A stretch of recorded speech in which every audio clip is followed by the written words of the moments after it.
Assalamualaikum warahmatullahi wabarakatuh. Kami dari kumpulan 5, tajuk kumpulan kami ialah kepentingan pemilihan pemimpin yang berkaliber dalam pendidikan. Teori institusionalisme.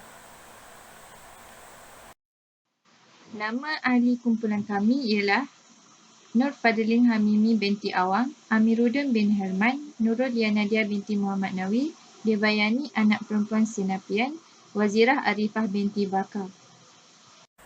Pemimpin ditakdirkan sebagai individu dalam suatu kelompok dan organisasi yang diberikan tanggungjawab mengarah dan menyelaras aktiviti untuk mencapai matlamat organisasi dan kumpulan yang ditetapkan. Definisi pemimpin menurut tokoh pula, menurut Ahmad Rusli, dalam kertas kerjanya Pemimpin dalam Kepimpinan Pendidikan 1999, beliau menyatakan pemimpin adalah individu manusia yang diamanahkan memimpin pengikutnya ke arah mencapai matlamat yang ditetapkan. Dalam erti kata lain, pemimpin tidak dapat dipisahkan daripada pengikutnya dan pandangan pengikutnya perlu dilihat dan dinilai untuk mendapatkan keputusan yang menyeluruh dan berkesan. Begitu juga dalam pendidikan.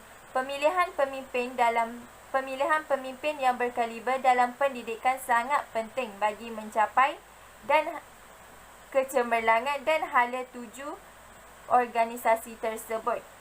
Pemimpin mempunyai tanggungjawab yang besar dalam memikul tanggungjawab dan amanah yang diberikan. Kriteria yang perlu ada dalam diri seorang pemimpin yang berkaliber adalah bertanggungjawab, adil dan saksama, yakin dengan keputusan, merancang dengan tepat.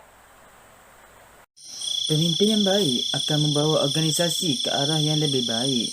Begitu juga dengan pemilihan pemimpin yang berkaliber sangat penting dalam sistem pendidikan. Saya dapat katakan begini kerana pemimpin mempunyai tanggungjawab yang besar untuk membina sistem pendidikan ke arah yang cemerlang. Pemimpin juga perlu memastikan hala tuju organisasi agar dapat membentuk sistem pendidikan ke arah yang lebih baik. Selain itu, pemimpin juga bertujuan untuk menggerakkan sistem pendidikan ke arah matlamat yang ingin dicapai. Hal ini dapat memastikan bidang pendidikan di negara kita berkembang dan mempunyai perubahan yang lebih baik seiring dengan perubahan sistem pendidikan di negara-negara yang maju. Perubahan ini dapat dilihat dari segi sistem, tenaga pengajar dan juga pelajar. Seterusnya ialah pemimpin ini juga berperanan besar untuk memperkasakan pendidikan, di mana kita dapat lihat pemimpin perlu mengenal pasti masalah dalam bidang pendidikan dalam pelbagai aspek dan budaya. Sebagai contoh, pemimpin perlu memperbaiki infrastruktur pendidikan dan menambahkan tenaga pengajar supaya pendidikan di negara kita lebih maju. Akhir sekali, pemimpin yang baik akan dapat menyelesaikan masalah yang dihadapi dengan cara bijaksana. Kita dapat lihat sekarang ni sistem pendidikan kita mengalami perubahan yang besar disebabkan oleh pandemik 19. Oleh itu, pemimpin dalam pendidikan telah mengeluarkan cara untuk menyambungkan pendidikan secara online dan ini merupakan cara yang bijak.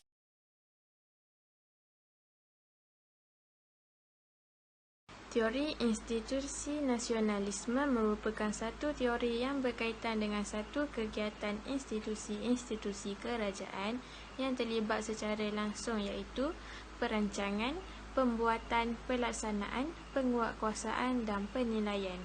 Untuk pemilihan pemimpin yang berkaliber juga, proses-proses seperti itu perlu dilaksanakan untuk memilih calon yang betul-betul berbakat dan berkemahiran untuk menjadi seorang pemimpin. Teori institusi nasionalisme juga mengkaji tentang kerajaan seperti parlimen, kongres, presiden, perdana menteri, kerajaan negeri, kerajaan tempatan, parti politik dan sebagainya. Dan termasuklah kegiatan individu atau kelompok yang diarahkan oleh institusi-institusi kerajaan. Seterusnya, tanggungjawab institusi kerajaan adalah menentukan, melaksanakan dan menguatkuasakan. Bagi pemilihan para pemimpin yang berkaliber, institusi-institusi bertanggungjawab dalam menguruskan perkara-perkara tersebut. Institusi kerajaan dan dasar awam saling berkait rapat. Hal ini dikatakan demikian kerana dasar yang digubah tidak terjadi sehinggalah ia telah dilaksanakan, digunakan dan dikuatkuasakan oleh institusi kerajaan. Selamat sejahtera saya diucapkan kepada doktor dan rakan-rakan sekalian. Hari ini saya akan menerangkan tentang faktor, cabaran dan langkah yang menjadikan pemimpin berkaliber. Yang pertama, faktor yang mendorong menjadi pemimpin berkaliber. Seorang pemimpin mestilah mempunyai sifat kepimpinan yang cemerlang supaya dapat memimpin negara dengan baik. Dalam masa yang sama, seseorang itu mestilah amanah dalam tugasan yang diberi. Rakyat akan sentiasa perhati setiap kelakuan pemimpin kerana mereka adalah penentu kepada negaranya. Pemimpin juga mestilah seorang yang bijaksana, bertanggungjawab dalam menyelesaikan masalah dengan cepat serta dalam keadaan yang baik. Seterusnya, cabaran yang dihadapi apabila menjadi seorang pemimpin adalah pendapat mereka tidak selalu diterima oleh rakyat kerana tidak memuaskan mereka. Intelektual masyarakat semakin meningkat peredaran zaman ini.